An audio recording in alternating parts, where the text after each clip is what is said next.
예전에 이제 학교에 다닐 때 초등학생 때 이맘때가 되면 이제 개학이 다가오면서 점점 마음이 불안해지다가 이제 개학 하루 그 전날에 밀린 그 방학 숙제 탐구 생활과 일기를 한꺼번에 해야 된다는 생각 때문에 아주 굉장히 어려웠던 그 기억들이 있습니다. 그래서 뭐 그때는 무슨 인터넷 이런 게 없으니까요. 신문들을 다 이제껏 모아놓은 신문들을 다 찾아서 뭐 그날의 날씨들 이렇게 베껴서 쓰고 2달치 일기를 쓰자니까 참 너무너무 힘들었습니다. 그래서 처음에 뭐 며칠은 그렇게 썼는데 2달치가 그렇게 쓴다는 것이 참 어려운 일이죠. 그래서 생각한 것은 내일 지구에 종말이 일어났으면 좋겠다. 내일 그냥 세상이 멸망했으면 좋겠다. 아니면 뭐 눈이라도 참 많이 펑펑 와서 학교에 안 갔으면 좋겠다. 학교가 폐교됐으면 좋겠다. 뭐 이런 생각들을 한 적이 있습니다. 뭐 기말고사 전날이라든가 또 개학식 전날에 꼭 생각나는 일들이었습니다. 오늘날의 이 종말론이 항상 언제나 사람들에게 환영받는 이유는 사람들이 은연중에 그것을 바라기 때문일 것입니다. 많은 사람들이 지구에 종말이 왔으면 좋겠다. 이 세상이 끝났으면 좋겠다. 이것을 물론 두려워하는 마음들이 있지만 그런데 오늘날 우리의 삶이라는 것은 마치 하루 동안에 2달치의 일기를 쓰는 것보다 훨씬 더 어려운 무게, 또 어려운 부담감, 그리고 막막하고 또 고난 가운데에서 사는 삶이기 때문에 세상이 끝났으면 좋겠다라고 하는 바램들, 또 그러한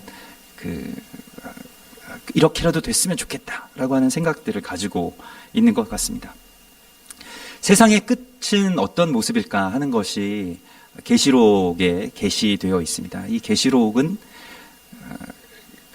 세상의 끝의 모습이 무시무시한 어떤 전쟁으로 온 인류가 다 파멸하고 핵전쟁과 같은 일들이 일어나서 모든 인류가 다 멸망하는 것으로 끝나지는 않습니다.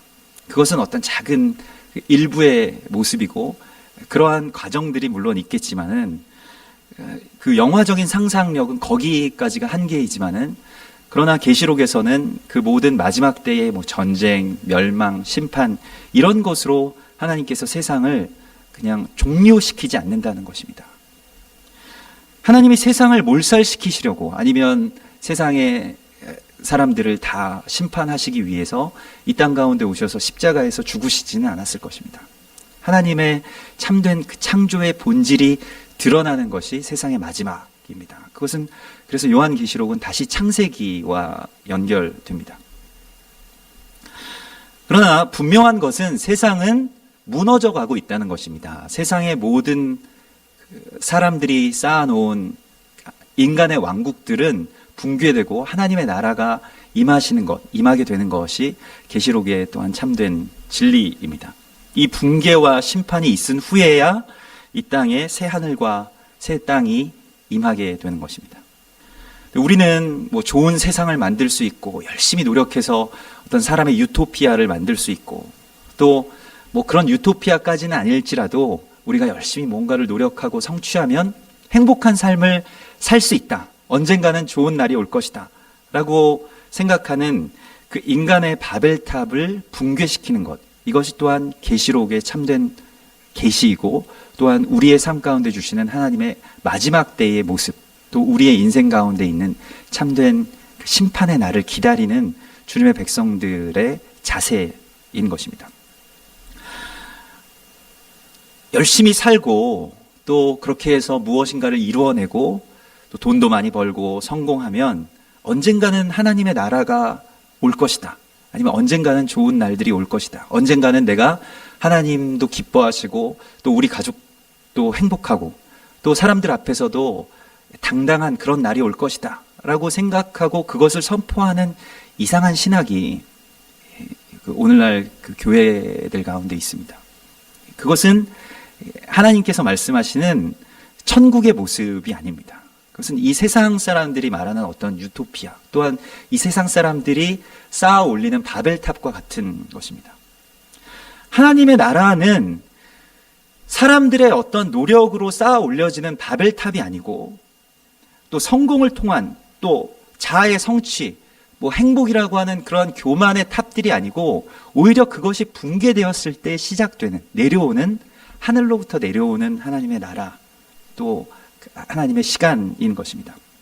오늘 21장 1절을 보면, 또 내가 새 하늘과 새 땅을 보니, 이 새 하늘과 새 땅이라는 것은 뭔가 완전하게 새로워졌다라고 하는 뜻이 있지만, 그것은 하나님께서 만드신 하나님의 하늘과 또한 하나님께서 주시는 새 땅을 말하는 것인데요.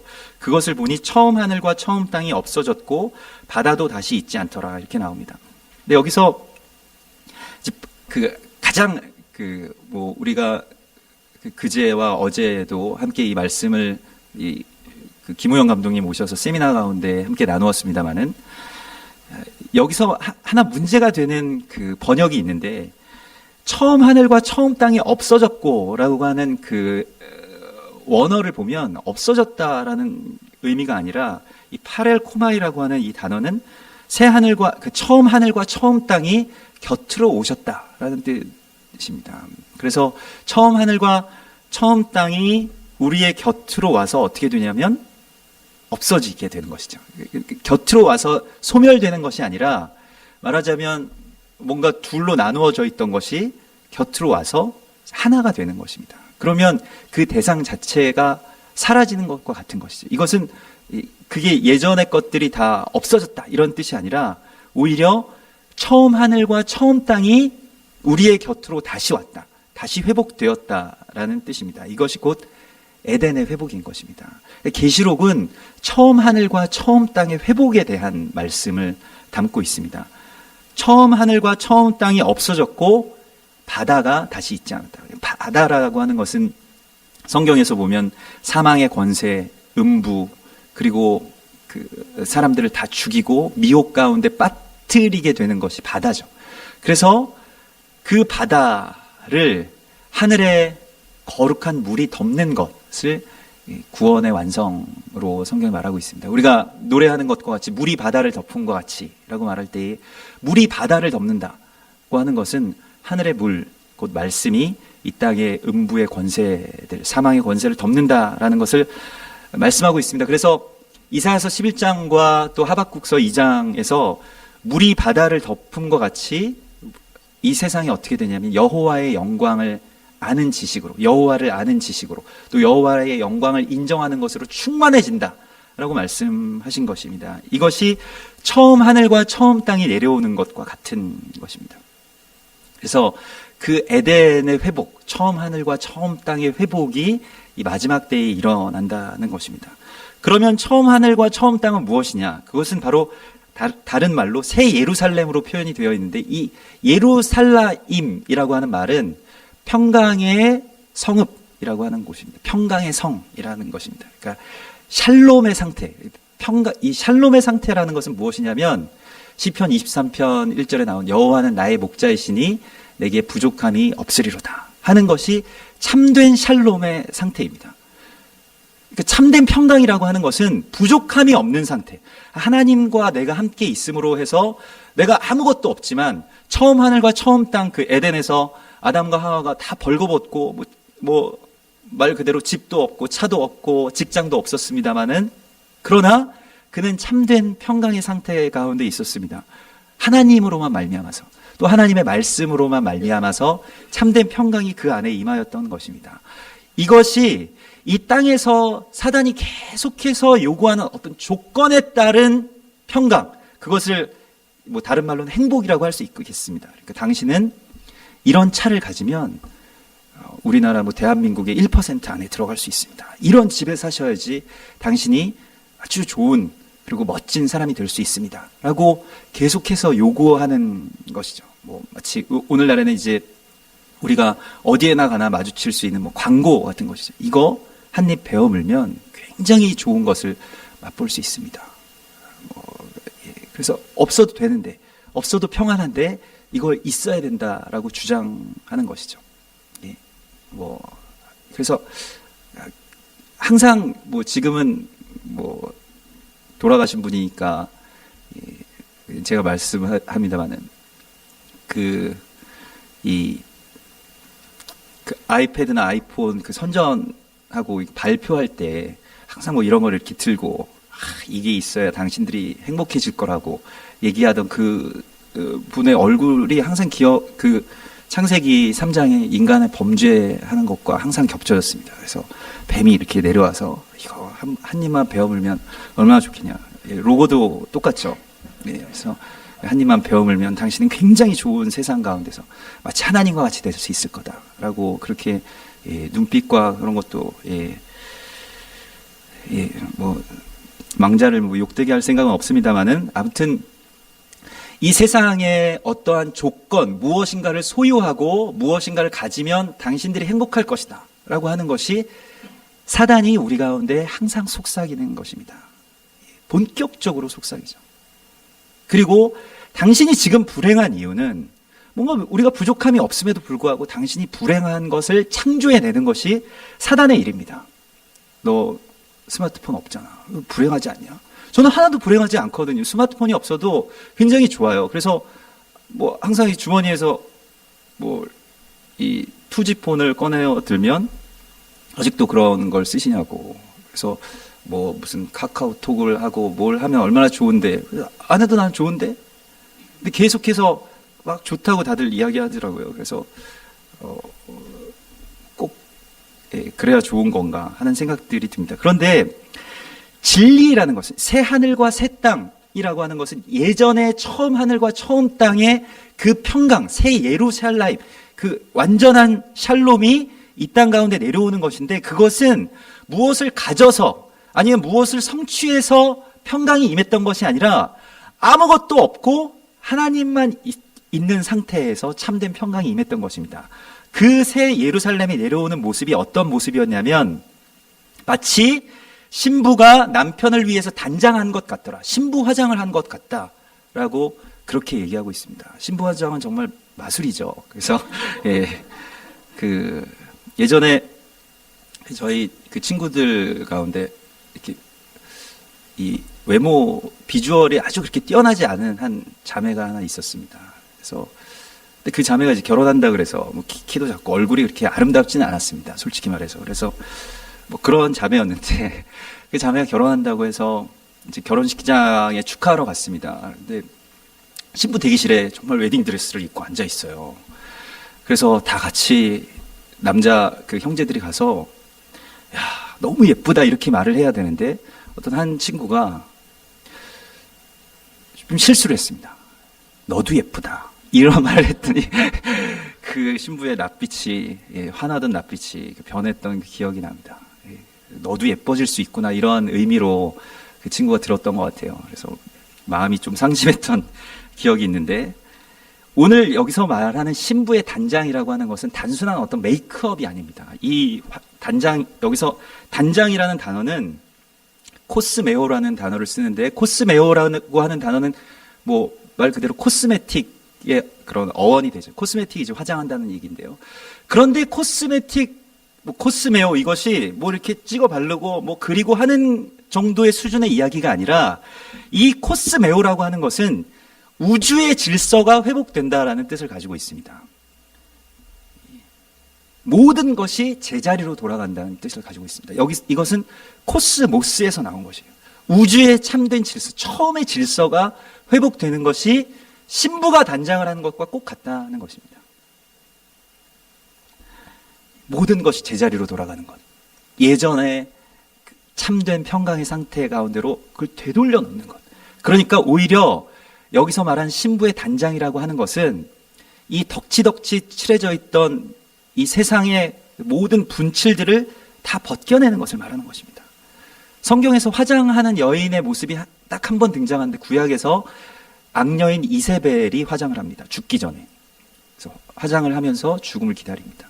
그래서 뭘 찍어 바르고 그래서 엘리야 이 기름 부음을 받은 예후가 그를 죽이러 왔을 때 찍어 바르고 예뻐 보이려고 그렇게 하고 있죠. 근데 거기에 속아 넘어가지 않고 그를 그 화장하고 있는 그 채로 그냥 들어서 던지는 것이 사단을 이기는 우리의 길인 것입니다. 그래서 무엇인가 우리가 이 하나님께서 우리를 창조하셨을 때 완전하게 창조하신 것, 그것을 뭔가 덧칠하고, 그래서 말하자면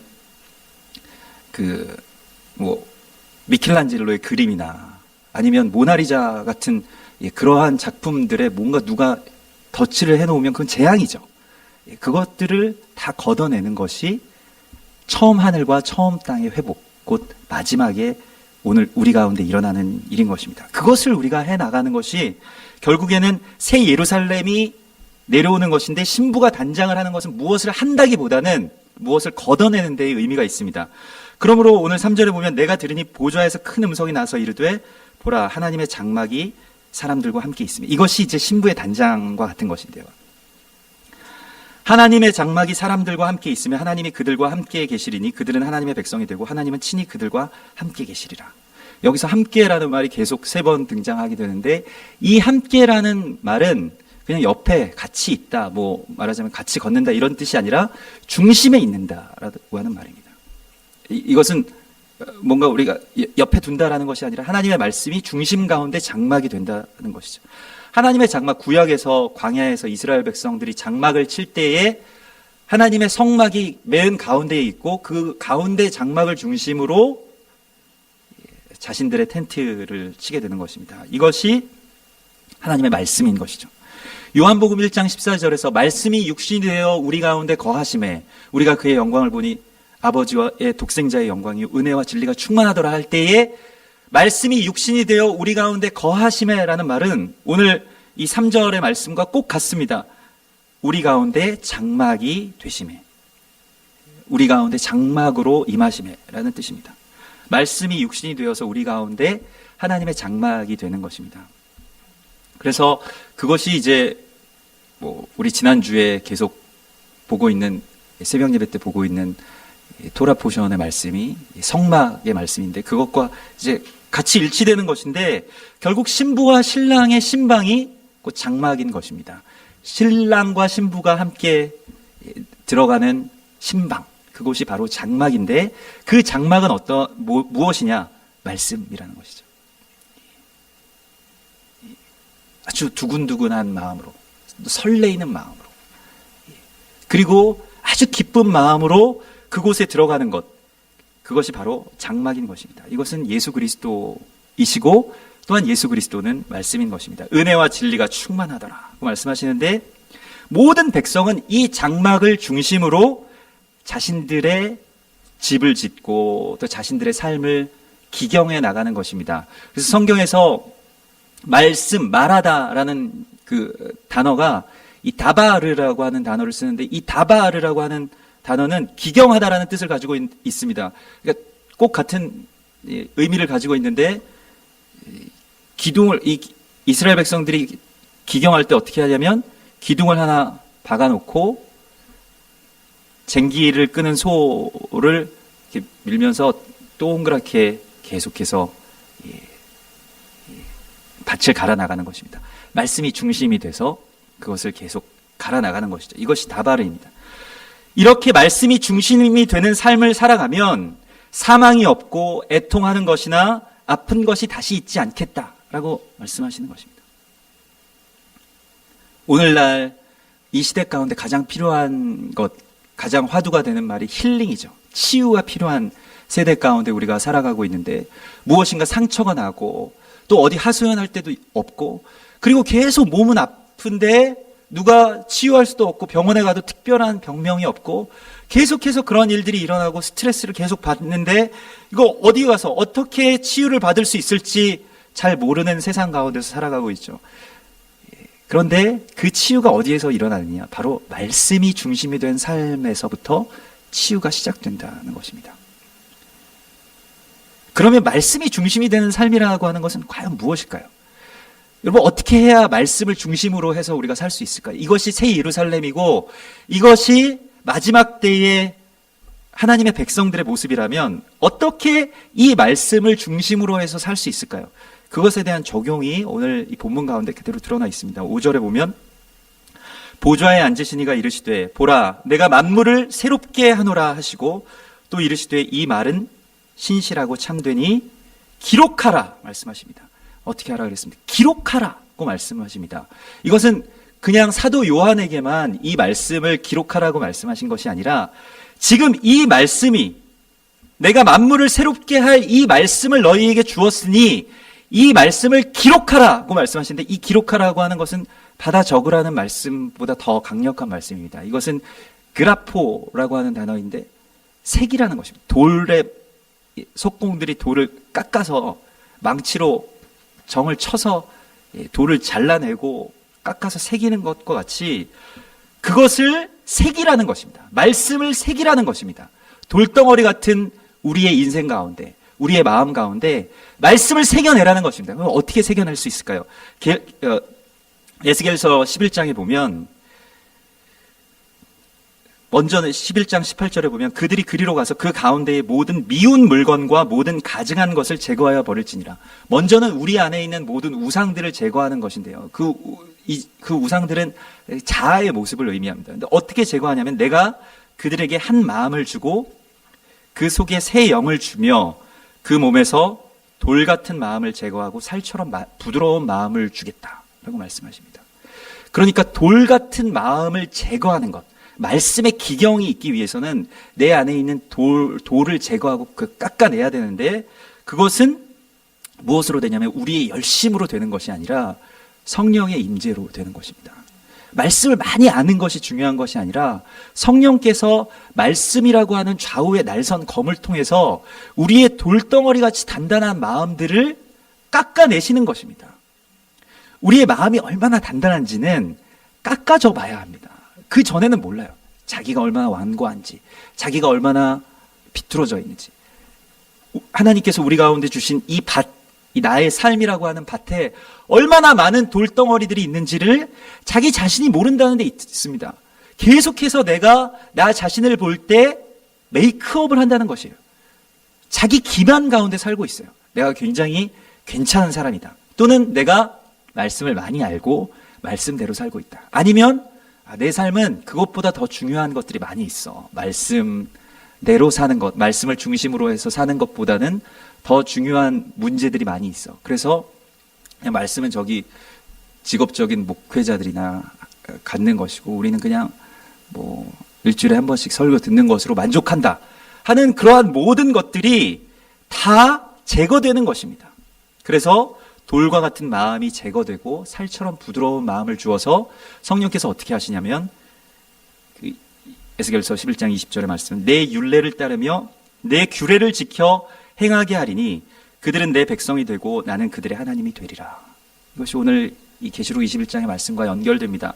그런데 성령께서 우리 가운데 임하시면 일어나는 일은 무엇이냐면 물론 방언을 하고 뭔가 은사가 일어나고 치유와 축사가 일어날 수도 있지만은 성령께서 우리 가운데 임하실 때 일어나는 일은 율례와 규례, 곧 말씀을 따르는 삶을 살게 해주신다는 것입니다.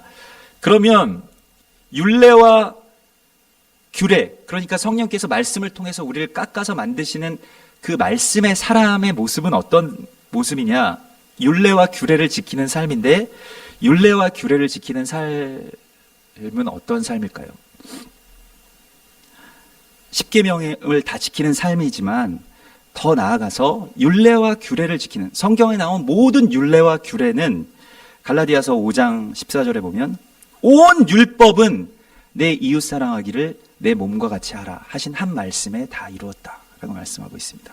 성령이 우리 가운데 오셔서 율례와 규례를 행하게 하시는데 그것은 내 이웃 사랑하기를 내 몸과 같이 하게 해주신다는 것입니다. 만일 서로 물고 먹으면 피차 멸망할까 조심하라. 내가 이루노니 너희는 성령을 따라 행하라. 그리하면 육체의 욕심을 이루지 아니하리라. 여러분, 모든 비난과 비판과 비방, 정죄 이러한 것이 어디서부터 나올까요? 그것은 성령께서 우리 가운데 말씀을 주지 않은 그 두려움의 상태 가운데 있을 때 그 비난과 비방과 정죄가 나오게 됩니다. 간혹 사람들과 만나서 대화하다 보면 나라에 대한 불만과 정치인들에 대한 비판은 많은데 사랑은 없습니다.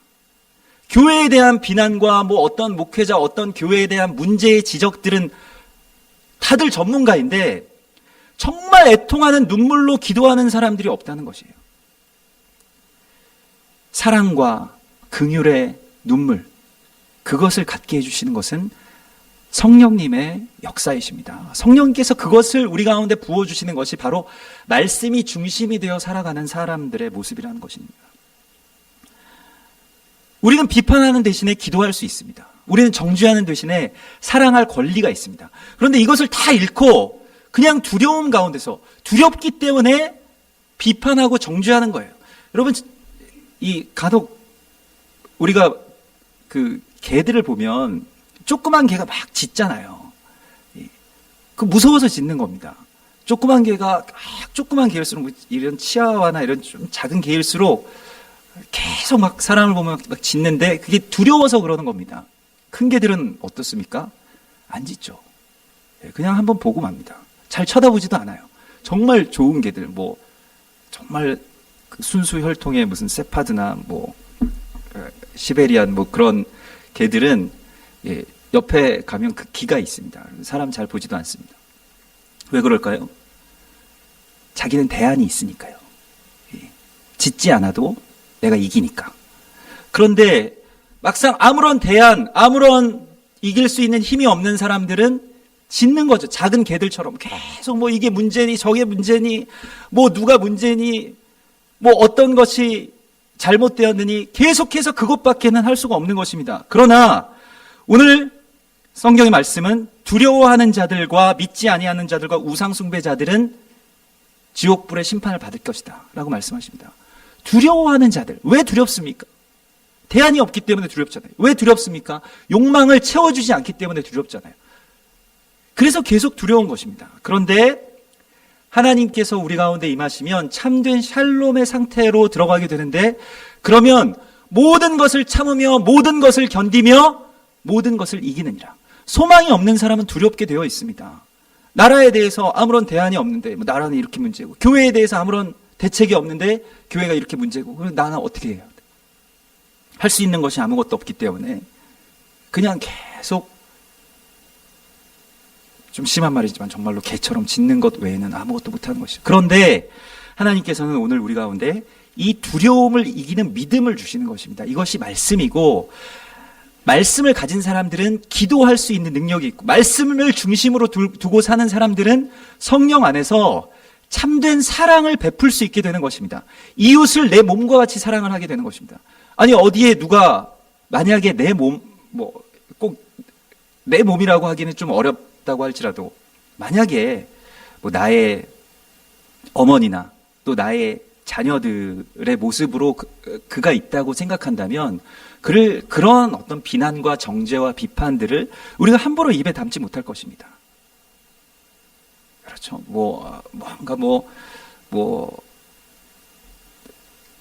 어떠한 문제에 대해서도 우리는 사랑하고 기도할 수 있는 권세가 있는 것입니다. 이것이 천국 백성의 권세이고, 우리는 대안이 있기 때문에, 우리는 힘이 있기 때문에, 우리가 힘이 있는 것이 아니죠. 하나님께서 힘이 있기 때문에 우리가 기도할 때 세상을 변화시키실 거룩한 능력을 가지신 하나님이 우리의 기도를 들으시기 때문에, 또 우리의 간구에 응답하시기 때문에 우리는 정죄하지 않는 것입니다. 물고 뜯지 않아도 살아갈 수 있는 것입니다.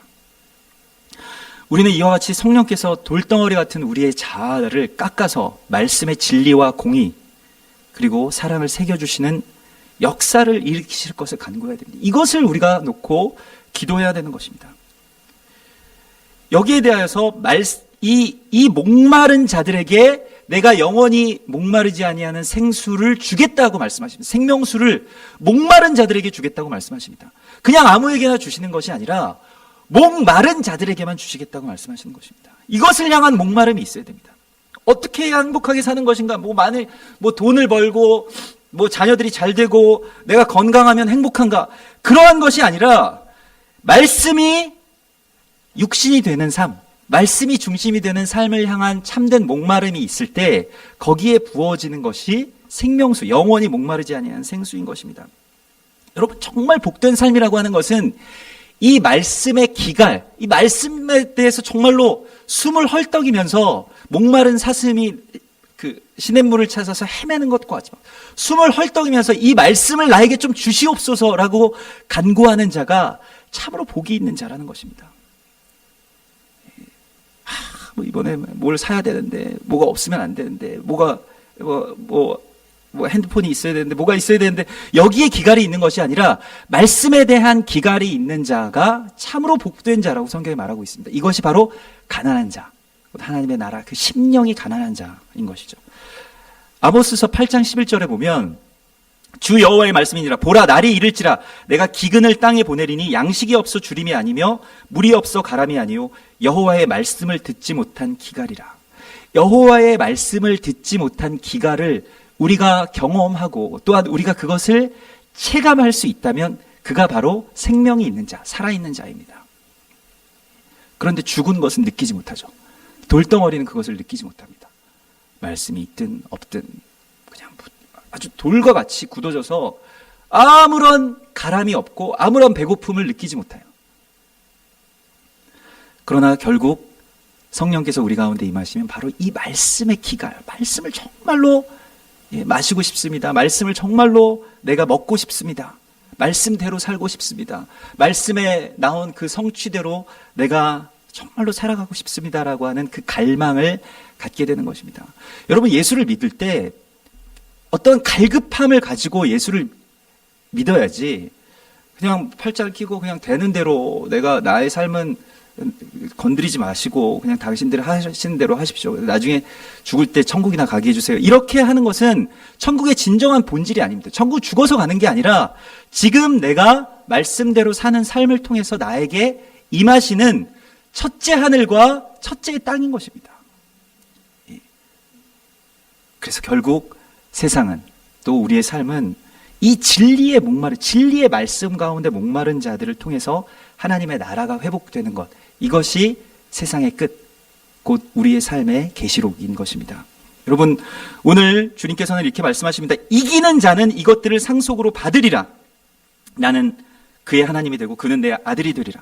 이기는 자가 받는다고 말씀하십니다. 여러분, 예수를 믿는다라고 하는 것은, 기독교인이라고 하는 것은 말씀의 전사가 되는 것이에요. 말씀을 검으로 뽑아들고 세상의 모든 유혹과 미혹과 다른 권세들, 또 다른 우상들을 다 제거하면서 그렇게 돌파하면서 살아나가는 것입니다.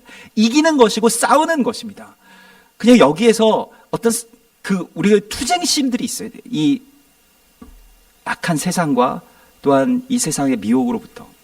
그래서 다른 욕망과 자아의 성취를 삶의 중심의 자리에 두지 않고 말씀의 진리와 언약을 중심에 둔 참된 하나님의 백성이 하나님의 아들로 상속을 받는다라고 말씀하십니다. 여러분, 우리가 지난주에도 말씀드렸지만은 말씀을 묵상하십시오. 말씀을 꺼내어서 계속해서 다시 읽으십시오. 이 묵상한다고 하는 것은 되새김질을 한다는 것을 말합니다. 성경에서 되새김질을 하지 않는 짐승은 다 가증하고 부정한 짐승으로 나옵니다. 아무리 뭘 많이 먹어도 되새김질 하지 않으면 끝입니다. 그런데 되새김질은 무엇입니까? 소는 위장이 몇 개씩 있어서 계속 꺼내어서 다시 그것을 다시 씹고 또 다시 삼키고 다시 씹고 다시 삼키고 그렇게 되는 것이. 그래서 계속 말씀을 예전에 한번 읽어봤다 이것이 아니라 계속 말씀을 묵상하고 입에 두고 암송하고 또 계속 말씀을 읽고 올 한 해 정말 1년만이라도 하나님의 말씀을 중심으로 두고 한번 살아보십시오. 우리가 어차피 정말로 예수를 믿었으면 한 번은 정말 어떤 한 기간만이라도 그렇게 살아볼 가치가 있습니다. 그리고 성령님께 말씀을 읽으시면서 겸손하게 구하십시오. 나에게 열리게 해달라고. 내가 이전에 보지 못했던 또 듣지 못했던 하나님의 음성을 이 말씀을 통해서 듣게 해달라고 여러분 간구하십시오. 나의 무지함으로 헛되게 살아온 삶에 대하여서 정말로 큰 통곡과 또 정말 거기에서 애통하지만은 그러나 거기에 감사한 그 눈물들을 하나님께서 오늘 우리 가운데 주실 것입니다. 그래서 내가 정말 이때까지 무지하게 살아왔구나. 내가 정말로 헛되고 헛된 것들만 구하면서 살아왔구나. 내가 정말로 사단이 원하고 제시하는 것들만 찾아서 헤매왔구나 하는 것을 우리가 깨닫게 되는 순간, 말씀으로 그렇게 무너지는 순간 우리 가운데 참된 애통이 있고 거기에 참된 승리가 있는 것입니다. 이와 같은 이김, 이와 같은 이기는 자들에게 하나님의 거룩한 나라를 상속하게 해주실 것을 주님께서 약속하십니다. 이 거룩한 하나님의 나라가 오늘 우리 안에 온전하게 임했음을 주의 이름으로 선포합니다. 함께 기도하겠습니다.